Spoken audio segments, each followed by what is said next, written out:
15 വർഷത്തിൻ്റെ ഇടയിൽ റോഷി ഇത്രയും ഗംഭീരമായിട്ട് ബർത്ത്ഡേ ആഘോഷിച്ചത് ഇന്നൊക്കെയായിരിക്കും. പക്ഷെ ഇന്ന് അച്ഛനും ഇല്ല, അത് വേറെ കാര്യം. അച്ഛൻ പാലക്കാട് പോയിരിക്കാണ്. അമ്മനേക്കാൾ കൂടുതൽ എന്റെ കുറച്ച് കാര്യങ്ങൾ അറിയണത് ആൾക്കാർക്കും. ഇനി പറഞ്ഞ റോഷി കരഞ്ഞു പോവും. ഒന്നും പറയാനില്ല. 12-10 മുതൽ ഞാൻ പറന്ന് നടക്കാണ് അല്ലേ. വിസി കിട്ടിയതിന് ശേഷം എല്ലാം കിട്ടിക്കൊണ്ടിരിക്കാണ്. മെയിൻ ആയിട്ട് ചെയ്യണ എല്ലാ പരിപാടിയിലും ആളെന്നെ. പക്ഷെ ആളിതുവരെ വീഡിയോയിൽ വന്നിട്ടില്ല. എല്ലാത്തിലും ഉണ്ട്, പുറത്ത് വരില്ല. Happy birthday Roshi. അതിന് റോഷിൻ്റെ പിറന്നാളായിട്ട് റോഷി ഇങ്ങോട്ട് നോക്ക്, സ്കൂളിൽ പോകാൻ റെഡി ആയിട്ട് നിൽക്കുകയാണ്. ഒരു സങ്കടത്തോടെ പോവുകയാണ്. അവളുടെ അനിയത്തി ഉറങ്ങി എണിച്ചിട്ടില്ല. ഒരു 10 പ്രാവശ്യമെങ്കിലും പോയി നോക്കി വരികയാണ്. ഇവളൊന്ന് എണീറ്റിട്ട് എന്നെ ഹാപ്പി ബർത്ത്ഡേ പറയും പറഞ്ഞിട്ട് ഇവള് എണീറ്റ് അങ്ങോട്ട് പോയി നോക്കുന്നുണ്ട്. പക്ഷെ അവളാണെങ്കിൽ എണീക്കണ ഒരു ഇതുമില്ല. എത്ര പേരെന്നെ വിഷ് ചെയ്ത് കറക്റ്റ് 12 മണിക്ക് ഒരു വിലമതിച്ച് ഗിഫ്റ്റ് വിഷ് വരെ കിട്ടി. എന്നിട്ട് പോലും ഇവളൊന്നും അറിഞ്ഞിട്ടില്ല.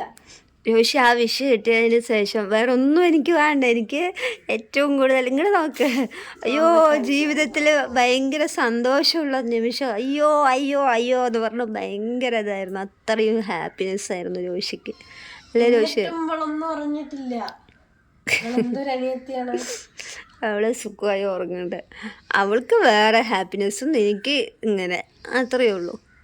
അങ്ങനെ ചിന്തിക്കുക. എന്തായാലും സ്കൂളിലൊക്കെ പോയിട്ട് വാ, നമുക്ക് എന്തെങ്കിലുമൊക്കെ. ആരും ഇവിടെ അച്ഛനൊന്നും ഇല്ല, അതുകൊണ്ട് ഒന്നും ചെയ്യാനും ഉള്ള ഒരു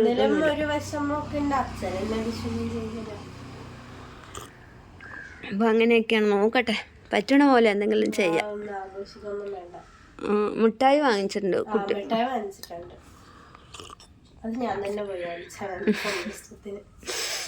അതന്നെ, മിഠായി വാങ്ങിച്ചിട്ടുണ്ട്. പിന്നെ ഒന്നും ചെയ്തിട്ടില്ല. രാവിലെ എണീറ്റ് കുളിച്ചു, അമ്പലത്തിലൊക്കെ പോയിട്ട് വന്നു. ഇവിടുത്തെ ഒറ്റയ്ക്ക് പോയിട്ട് വന്നു അമ്പലത്തേക്ക്. നോക്കട്ടെ, റോഷി വരുമ്പോഴേക്കും റോഷിക്ക് എന്തെങ്കിലും. ഒന്നും വേണ്ടേ?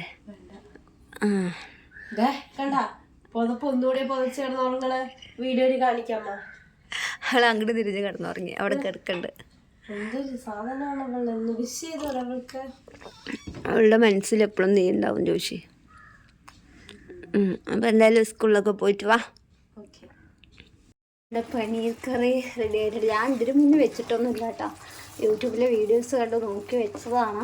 ഇതിൻ്റെ ടേസ്റ്റ് എന്താണെന്ന് പോലും അറിയില്ല, കഴിച്ചിട്ടുമില്ല. എന്തായാലും ഇതിപ്പോൾ എടുക്കില്ല, ഇതിപ്പോൾ റോഷിയൊക്കെ വന്നിട്ട് എടുക്കുള്ളൂ. എന്താ വെച്ചാൽ വൈകുന്നേരത്തേക്ക് ഇനി ഒന്ന് ചെയ്യണ്ടെന്നുള്ളൊരു ഇതിൽ വെച്ചു എന്ന് മാത്രം, വെച്ചെടുത്ത് വെക്കാമെന്ന് വെച്ചിട്ട്. പാപ്പിക്ക് ചോറുണ്ട്, പാപ്പിക്ക് ചോറ് കൊടുക്കണം. അപ്പോൾ നമ്മുടെ നെയ്ച്ചോറ് എന്തായാലും നോക്കാം അല്ലേ. എന്തായാലും സെറ്റായിട്ടുണ്ട് തോന്നണോ. ഇതാ ഇനിയിപ്പോൾ ഇതിൻ്റെ മേലെ മല്ലിയിലയൊക്കെ ഇട്ട് സെറ്റാക്കി അങ്ങനെ അടച്ചു വയ്ക്കാം. എന്നിട്ട് റോഷി വന്നിട്ട് നമുക്ക് നോക്കാം. എന്തായാലും നെയ്ച്ചോറൊക്കെ ഇതിന് മുന്നേ വെച്ചിട്ടുണ്ട്. പനീർ കറി മാത്രമാണ് വയ്ക്കാത്തത്. അപ്പോൾ അവൾക്ക് കൂടുതൽ ഇഷ്ടമുള്ള ഫുഡാണിത്, അതുകൊണ്ടാണ് എന്നൊക്കെ ഇത് വെച്ചത്. അപ്പോൾ മല്ലിയിലയൊക്കെ നമുക്ക്. പാപ്പി അവിടെ ഇരുന്ന് വീശിക്കളിയാണ്. ഇതെന്താ ഈ അമ്മനെ ഇത്ര നേരമായിട്ടും കാണാനില്ല എന്നുള്ളൊരിതിൽ അവിടെ ഇരുന്ന് വീശി കളിച്ചുകൊണ്ടിരിക്കുന്നുണ്ട്. എന്തായാലും ഇന്ന് വാശിയോ കാര്യങ്ങളൊന്നും കാണിച്ചില്ല. കുട്ടി നല്ല അനുസരണയോടുകൂടി ഇരിക്കണ്ടായിരുന്നു. അവൾക്കറിയാം അവളുടെ ചേച്ചിൻ്റെ പിറന്നാളാണ്, അമ്മ എന്തൊക്കെയോ പണി ചെയ്യുകയാണ് എന്ന് അറിയാം. അതുകൊണ്ടാണ്. അല്ലെങ്കിൽ ഇങ്ങോട്ടേക്ക് വന്നിട്ടുണ്ടെങ്കിൽ അപ്പോൾ വിളി തുടങ്ങും, അമ്മ അമ്മ അമ്മ അമ്മ പറഞ്ഞിട്ട്. എന്തായാലും കേക്കൊന്നും വാങ്ങിച്ചില്ലെങ്കിലും ഇങ്ങനെയൊക്കെ ചെയ്തു കൊടുക്കാൻ പറ്റിയത് തന്നെ വലിയൊരു ആശ്വാസം അല്ലേ. എന്തായാലും ഒന്ന് ഇളക്കിയിട്ട് ഞാൻ അടച്ച് വയ്ക്കട്ടെ. അതല്ലേ ഇളക്കിയൊക്കെ വിട്ടിട്ടുണ്ട്. അരി പൊട്ടുക അങ്ങനത്തെ കാര്യങ്ങളൊന്നുമില്ല. ഇനിയിപ്പോൾ ചൂടാറുമ്പോൾ വിട്ട് വരുമായിരിക്കും. എന്നിട്ടൊരു പാത്രത്തിൽ മാറ്റി വയ്ക്കുക. പിന്നെ ഞാൻ അടച്ച് വയ്ക്കട്ടെ. ഇനി പോയി പാപ്പിക്ക് ചോറ് കൊടുക്കട്ടെ. ഒന്നും ചെയ്തു കൊടുക്കാൻ പറ്റില്ലെങ്കിലും വീട്ടിലുള്ള സാധനങ്ങളൊക്കെ വെച്ചിട്ട് അങ്ങനെ ചെയ്തു കൊടുക്കാൻ വേണ്ടിയിട്ടാണ് ഞാൻ നെയ്ച്ചോറും എന്താണ് നമ്മുടെ പനീർ കറിയൊക്കെ വെച്ചത്. പക്ഷേ ദൈവം അങ്ങനെ കൈവിടില്ല എന്ന് പറയണത് പോലെ വേറെ ആരുടെയൊക്കെ രൂപത്തിൽ വരുമെന്ന് പറയില്ലേ, അതേപോലെ വന്നിട്ടുണ്ടായിരുന്നു. അങ്ങനെ റോഷിൻ്റെ പിറന്നാൾ അതിഗംഭീരമായിട്ട് തന്നെ കഴിഞ്ഞിട്ടുണ്ടായിരുന്നു. അപ്പോൾ എന്തായാലും ഇത് മുന്നേ പറയാനുള്ള കാരണം അവരുടെ ഫേസോ കാര്യങ്ങളൊന്നും കാണിക്കാൻ പറ്റില്ല. അവരാണ് റോഷിൻ്റെ ബർത്ത്ഡേ ചെയ്യുന്നത് കേട്ടോ. ഇതാ ബർത്ത്ഡേക്ക് റെഡിയായി വന്നു. ഇത് ഒരു ഗിഫ്റ്റ് കിട്ടും, പേര് പറയാൻ പറ്റാത്ത ഒരാൾ ഗിഫ്റ്റ് കൊടുത്തതാണ്. രോഷിന്റെ അമ്മയാണെന്ന് പറയാന്ന് പറയുന്നത്. തെറ്റില്ലല്ലോ. ഇവിടെ ഉണ്ട്, പക്ഷെ ആളുകളുടെ ഫേസോ കാര്യങ്ങളൊന്നും കാണിക്കാൻ പറ്റില്ല, അതുകൊണ്ട് കാണിക്കണില്ല. ഇതാണ്. ദൂരം നിൽക്ക്, കുറച്ച് ദൂരം നിൽക്കുക, എന്നാലേ ഫുള്ളായിട്ട് കിട്ടുള്ളൂ. അടിപൊളിയായിട്ടുണ്ട്. നമ്മുടെ പാപ്പിക്ക് ഇതൊന്നും സഹിക്കാൻ പറ്റാതെ നോക്കി നിൽക്കുന്നുണ്ട്. കേക്കൊക്കെ വാങ്ങിച്ചിട്ടുണ്ട്. കേക്ക് ഒരാള്, അതേപോലെ തന്നെ രണ്ട് ഡ്രസ്സ് കിട്ടി രോഷിക്ക് ഈ പ്രാവശ്യം. രോഷി ബർത്ത്ഡേ അടിച്ചു പൊളിച്ചു അല്ല രോഷിയെ? പൊളിക്കാൻ പോണു. രോഷിന്റെ സന്തോഷം കാണേണ്ടതായിരുന്നു. രോഷി ഇന്നലെ 12/10 ഹാപ്പിയാണ്.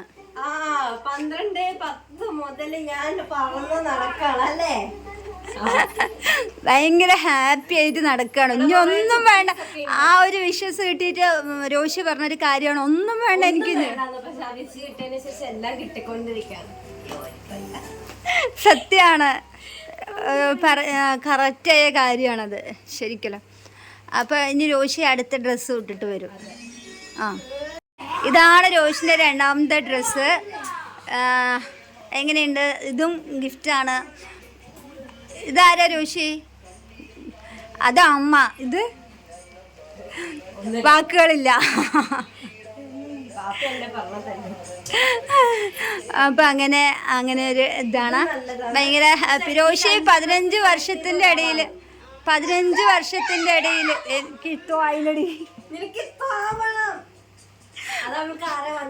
15 വർഷത്തിന്റെ ഇടയിൽ രോഷി ഇത്രയും ഗംഭീരമായിട്ട് ബർത്ത്ഡേ ആഘോഷിച്ചത് ഇന്നൊക്കെയായിരിക്കും. പക്ഷെ ഇന്ന് അച്ഛനും ഇല്ല, അത് വേറെ കാര്യം. അച്ഛൻ പാലക്കാട് പോയിരിക്കുകയാണ്. പക്ഷെ 15 വർഷത്തേക്ക് ശേഷം ഇത്രയും ഗ്രാൻഡായിട്ട്, 1 വയസ്സ് കഴിഞ്ഞ ശേഷം ഗ്രാൻഡായിട്ട് ചെയ്തത് ഈ ഒരു പ്രാവശ്യത്തെയാണ്. അപ്പം എന്തായാലും ഒരുപാട് സന്തോഷമുണ്ട്. അപ്പം ഇനി കേക്ക് മുറിക്കണതിലൊക്കെ പോവാം. എന്തായാലും പക്ഷെ നിൻ്റെ അഭിപ്രായം പറയും, എങ്ങനെയുണ്ട്? കേക്ക് ഒരു ആൻറ്റി കൊണ്ടുവന്നു. ആൻറ്റി അമ്മ അങ്ങനെയൊക്കെ പറയാം. കൊണ്ടുവന്നു. ഡ്രസ്സ് അതേപോലെ കൊണ്ടുവന്നു. കഴിക്കാൻ ഭക്ഷണം കൊണ്ടുവന്നു. കേക്കും എന്റെ കൂടെ ഇത്രയും നേരം ഒരാളുണ്ടായിരുന്നു. ആളിപ്പോ ഇവിടെ ഇരിക്കണ്ട്. പക്ഷെ ആളെ മുന്നിൽ വെച്ച് പറയല്ല. ആളെന്ന് പറയുമ്പോ ഒരാളാണ്. ആൾക്ക് പേരൊന്നുമില്ല. അമ്മ പറഞ്ഞത് ഇങ്ങനെ ആളെന്ന് ഞാൻ അമ്മനെ പോലെ എന്റെ എല്ലാ കാര്യങ്ങളും അമ്മനെക്കാളും ഒരുപാട് കൂടുതൽ. അധികം വർഷമൊന്നും പരിചയപ്പെട്ടിട്ട് 2 വർഷത്തിനടുത്തൊക്കെ ആവുള്ളൂ. പക്ഷെ അമ്മനേക്കാൾ കൂടുതൽ എന്റെ കുറച്ച് കാര്യങ്ങൾ അറിയണത് ആൾക്കാർക്കും. അതുപോലെ നല്ല ഇതാണ്, രസമാണ്. എന്താ പറയണ്ടെന്നില്ല. രോഷി കരയും. ഇനി പറഞ്ഞ രോഷി കരഞ്ഞു പോവും. ഒന്നും പറയാനില്ല. ഈ സമയം വരെ എന്റെ കൂടെ നിന്ന് ഞങ്ങളായിരുന്നു എല്ലാത്തിനും പോയത്. അമ്മ എൻ്റെ കൂടെ കളിക്കുന്നില്ലെന്ന് പറഞ്ഞു, എന്റെ സ്വഭാവത്തിന്റെ ഗുണം കൊണ്ട്. ഇത്രയും നേരം ഞങ്ങളായിരുന്നു എന്നല്ല, ആളായിരുന്നു കൂടെ ഉണ്ടായിരുന്നത്. ആളാരാന്നൊന്നും പറയാൻ പറ്റില്ല. പറ്റുന്ന ഒരു ദിവസം ഞാൻ കൊണ്ടുവരും. ഈ ക്യാമറയുടെ മുന്നിൽ ഒരു ദിവസം കൊണ്ടുവരും. നമ്മളിവിടെ എത്തി കുറച്ച് മാസങ്ങളായപ്പോ തൊട്ട് നമ്മള് മെയിൻ ആയിട്ട് ചെയ്യുന്ന എല്ലാ പരിപാടിയിലും ആളുണ്ട്. പക്ഷെ ആളിതുവരെ വീഡിയോയില് വന്നിട്ടില്ല. എല്ലാത്തിലും ഉണ്ട്, പുറത്ത് വരില്ല. തളർന്നു നിൽക്കുമ്പോ മോട്ടിവേഷൻ തരുന്ന ഒരു വ്യക്തി. ഇപ്പൊ ഞാൻ പറയുമ്പോ എന്റെ മാത്രല്ല, അപ്പൊ അമ്മയായിട്ടാണെങ്കിലും അമ്മക്ക് നല്ലൊരു ബോണ്ടുള്ള ഒരാളാണ് അല്ലേ? അമ്മ എന്ത് പ്രശ്നം വന്നാലും സംസാരിക്കണത് ആളുടെ അടുത്താണ്. ഒരാള് മാത്രല്ല, വേറൊരാളും കൂടെ ഉണ്ട്. ആളും ഇപ്പൊ അവിടെ ഇല്ല. ആൾക്ക് മനസ്സിലായോ നോക്കട്ടെ. ഞങ്ങൾ അങ്ങനെയൊക്കെയാണ്. ഇവിടെ വന്നപ്പോഴാണ് ഒരുപാട് ആൾക്കാരിനെയൊക്കെ കിട്ടിയത്. ഓക്കെ,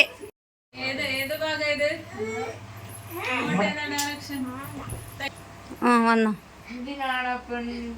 അപ്പൊ കേക്ക് മുറിക്കേണ്ട സമയമായി. ഇതൊക്കെ ഞാൻ അല്ലേ? തീർച്ചയായിട്ടും. ആളുടെ സൗണ്ട് കേട്ടു, സമാധാനം. Happy birthday. താങ്ക് യു അമ്മ. ചേച്ചിക്ക് ഹാപ്പി ബർത്ത്ഡേ. ഹാപ്പി ബർത്ത്ഡേ ചേച്ചി. Thank you. അയ്യോ, എന്താണ് ആഗ്രഹം? കേൾക്കാൻ കുഞ്ഞു. Happy birthday to you. Happy birthday to you. Happy birthday to you, Rosie. Happy birthday to you. എല്ലാവരെയും ഇതാക്കാൻ വേണ്ടി എണീറ്റ് നിന്ന് മുറിക്കണം എന്ന് ആഗ്രഹമുണ്ട്. പക്ഷെ ഇവളെയും കൂടി എടുത്ത് പൊക്കം കറക്റ്റ് ആവില്ല. അല്ല എല്ലാവരും കത്തി വിട്ടിട്ടില്ല, അതുകൊണ്ട് മാത്രമാണ് ഇരുന്ന് കേക്ക് മുറിക്കണത്. ഇവളെ മടിയിലിരുത്തിയിട്ട് ആദ്യത്തെ കേക്ക് എന്റെ പാപ്പിക്ക്. അയ്യോ കഴിക്കണേ പാപ്പി, പാപ്പി സമ്മതിക്കണ്ട പാപ്പി. എന്നാ പാപ്പി ചേച്ചിക്ക് താ, പാപ്പി ചേച്ചിക്ക് താ. ഓരോ ആഗ്രഹങ്ങളല്ലേ.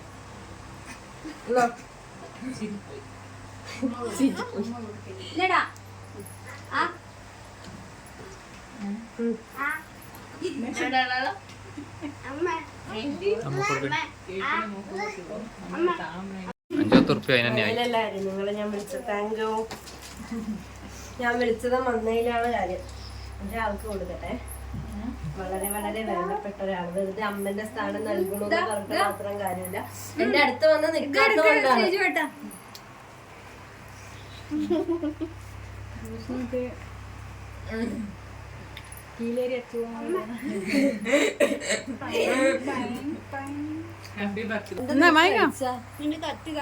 റോഷിന്റെ ബർത്ത്ഡേക്ക് ഒരു ഗിഫ്റ്റ്. അങ്ങനെ ഉണ്ടാക്കിയതാണോ? ഉണ്ടാക്കി തരായിരുന്നല്ലേ.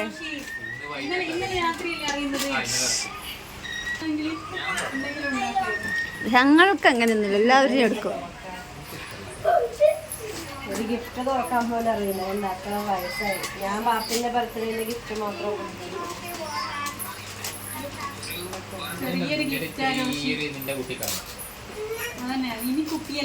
ഞാൻ കുട്ടിയാണ്.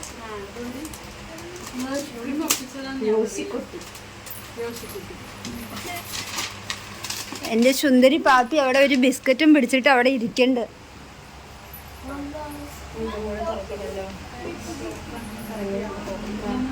ആ കേക്കിന്റെ പോവാണ്.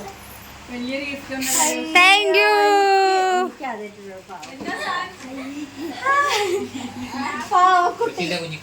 പാവക്കുട്ടി, ഞാൻ പറഞ്ഞേ ഉള്ളൂ പാവക്കുട്ടിന്ന്. പാവക്കുട്ടി, എനിക്കൊരു അടിപൊളി പാവക്കുട്ടി. നോക്കിത് എന്റെ പാവക്കുട്ടിയാണ്. ചേച്ചി എന്റെ ആണ്ടി, എന്റെയാണ് എന്റെ പാവക്കുട്ടി. താങ്ക് യു അപ്പൂസേ, വെൽക്കം. നല്ലൊരു പാവക്കുട്ടിയാണ് എനിക്ക് ബർത്ത്ഡേ